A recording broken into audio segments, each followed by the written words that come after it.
So I'm going to teach you about the use of a rationale oven. Many people who come to work here, even if they have a lot of cooking experiences, are not necessarily familiar with these devices right here. So we have 3 in the kitchen, 1 here, and 1 over in the pastry shop. And today I'm going to show you about all of the different functions and things you need to know about using a rationale oven. Number 1, what is a rationale oven? It is a combination steamer and oven, and it is computer controlled. The first thing that we're going to learn is how to turn it off and on. So, off and on switch that anyone has seen before. Fire it up here. We're going to wait for this panel to light up, and there we go. Rationale ovens, because of how powerful they are, take a lot of power and are very sensitive pieces of equipment. As a result of which, they have their own breakers. The new one has what's called a shunt trip. This means it's on. If it's pointing in this direction, that means it is off. It must be in this position to operate. This shunt trip is designed that if any eccentricities happen in the power grid whatsoever, it will shut off to protect the oven. So you may have to flip it. The older rationale is on these 3 switches right here. Off, on. It is 3 switches because it uses 3-phase power, and it is, once again, very sensitive. The bake shop rationale. This rationale is actually propane powered, so while it does use electricity to operate its console, it does not require any sort of breaker at the electrical panel. Do's and don'ts of using a rationale oven. Number 1, do have respect for the oven. They are expensive, they are powerful, they are important to our operation. It can do many, many things, and it does all of the things it does extremely powerfully, sometimes to the extent that meat will cook through before it even gets color on the outside. When using a rationale, be aware of the setting that you're using, and be aware of how powerful it is. Don'ts for a rationale. Do not operate a rationale for meat cooking unless there is a drip pan under your grill. Meat juices are bad for the rationale's operation and should be kept out of the cabinet as much as possible. A drip pan full of water is the best thing to do. Do have a drip pan. Do not let meat juices get into the drink. Another do not. Rationales, because they have a steamer function, do not require any food to be covered in them. No food should be covered entering a rationale at any point. Tin foil can be torn up and sucked into the fan, and plastic wrap could gum up the works. If you are cooking something that you need in further enclosed or a higher humidity, then you should be changing the humidity. Alright, this is Jeff, and I'm going to show you how to use some of our most important settings on the rationale oven, and we're going to use as our demo our newest rationale oven, which does most of the heavy lifting here in the kitchen. This is the main screen of the rationale oven. One of our most important features that comes up on a day-to-day basis is what we call the service setting, which is this bottom left-hand corner right here, labeled ILC, for intelligent level control. This, as you can see, has 10 slots for timers that can either be a number or a temperature, whether or not we're timing it or using a probe thermometer. These 10 timers correspond to the 1, 2, 3, 4, 5, 6, 7, 8, 9, 10 shelves of the rationale oven. You can put something in there, 4-minute timer there, and then if I was, say, cooking a rare steak, which would be 115 degrees, I could put that down on the grill, which I have at level 8, and there we go. That yellow bar indicates preheating. Once the preheat phase is done, it will chime. There's the chime. And we're off to the races and we're cooking. To exit the ILC, or what we call the service setting, colloquially, this button right here will bring you back to the main menu. Top left-hand corner of our main setting, a very common one that we will use is the steamer button. This is operating only the steamer function of the rationale oven. This controls the level of steam itself. When it's on steamer, it's basically always at 100%. This is the temperature. One of the advantages of a rationale oven is that they have incredibly precise temperature control. You'll see if I move this knob, I can set this to be any temperature that I desire. For example, the internal temperature of cooked potatoes for mashed potatoes is 209 degrees. So I can set that to exactly 209 degrees, and therefore I will not overcook my potato. For standard baking, the oven setting is your preferred choice. So this is the humidity control. In most cases, at this setting, it is kept at 100%. On the oven setting, the humidity control simply controls the ambient humidity of the box. It doesn't add any extra water, it just stops it from getting any drier than it already is. This is a standard temperature control. Once again, it is extremely precise to the exact degree, and we in the kitchen use that to our advantage all the time. We've got that, and it goes all the way up to 575 degrees, all the way down to as low as 85 degrees Fahrenheit. This is our standard timer in minutes. This is our probe timer.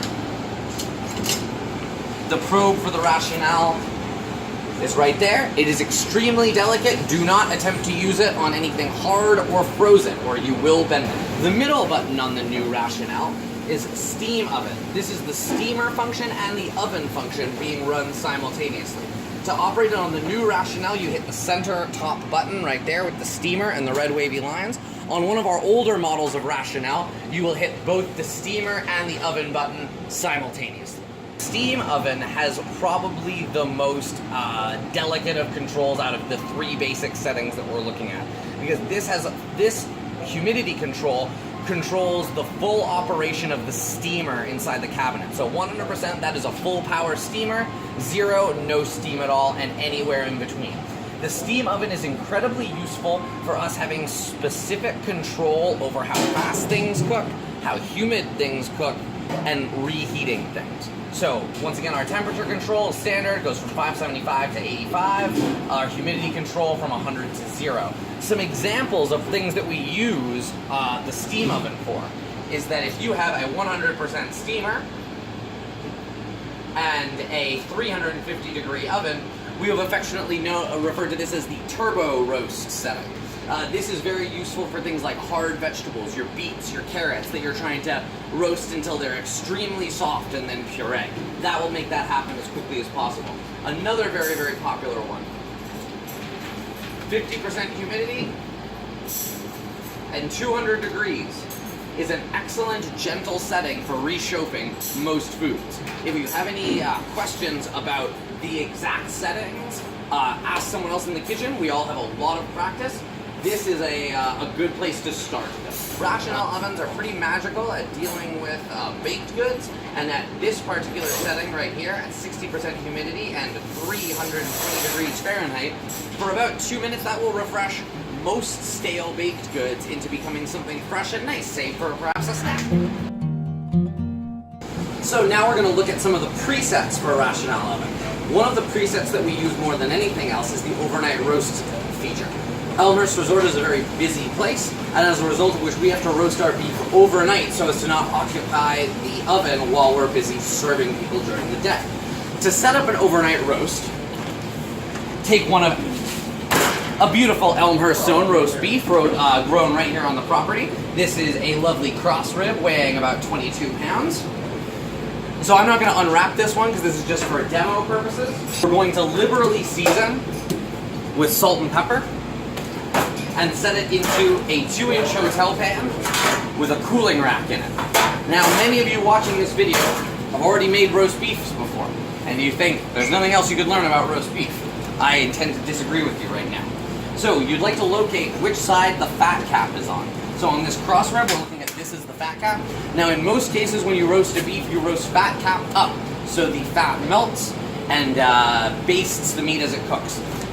The way an overnight roast feature works on a Rationale, we're actually doing the exact opposite. We're actually going to be putting the fat cap down to prevent moisture loss during the long cooking period. So after liberally seasoning this with salt and pepper, we will rest this directly, obviously without the bag.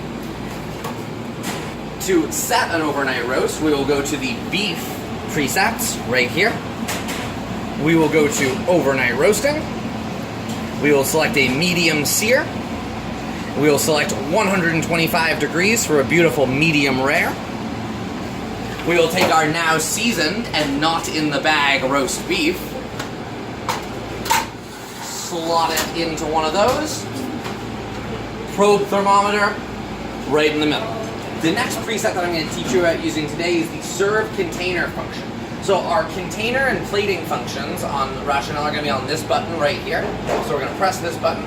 We're going to serve container. Now this is a function very useful for reheating already cooked food, mashed potatoes for instance, rice. It can also be used as an excellent gentle cooking method for some more delicate food. So you can choose either with probe or without probe. You can set it from anywhere from dry to humid, depending on the moisture level of the food itself. And if you're not using the probe, you can set short to long timers. Put it in the rationale, probe it if needed. Rationales being as complex and important as they are, one of the things that's very important is that we keep them clean at all times. The good thing is that the people who manufacture these ovens make that very easy. So we have a few different cleaning chemicals here that we use. The two that are most important to day-to-day operations: detergent tabs, rinse tabs. Both are very harsh chemicals. As you can see, there is a danger corrosive sign on them.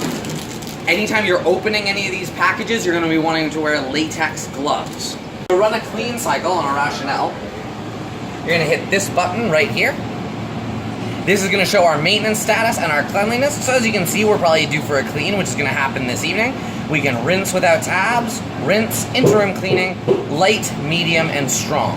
If I was to say select a strong cleaning, now currently it is too hot, so we can run a cool down cycle on that. When the cabinet is ready to clean, it is going to show us exactly how much of each tab we're to be using. So in this case, it recommends 3 detergent tabs and 1 rinse tab. So the rinse tabs go in this little drawer right here. The detergent tabs slot right into that space right there once they're unwrapped. The older model rationale does not have a drawer for rinse tabs. It uses a different kind of rinse tab that is actually in a dissolvable plastic packaging. So this you actually put in the side slot alongside the red detergent tabs, and the red detergent tabs actually dissolve this over the course of the cleaning cycle.